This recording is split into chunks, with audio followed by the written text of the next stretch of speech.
So, in-stir fry ko yung onion and garlic, 1 tablespoon oil. I-add natin yung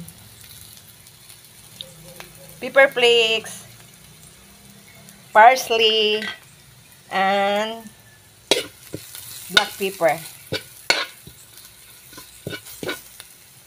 I-add natin yung eggplant, roast eggplant.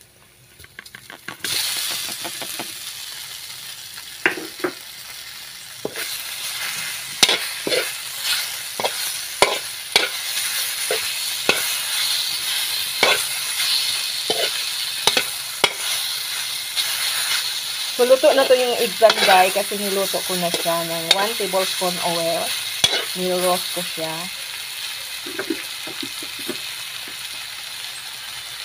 Tapos, add natin yung sauce. Oyster sauce, Knorr seasoning, and a little bit of water.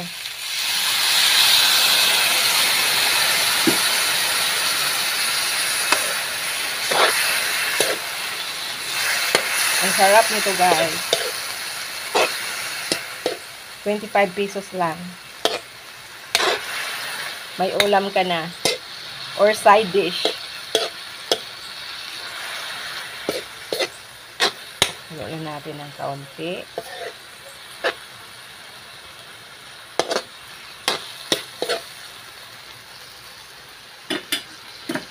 I-add natin yung green onion. Para may kulay siya. Maganda tingnan. Add natin yung sesame oil. Sesame oil. Little bit. Finish cooking.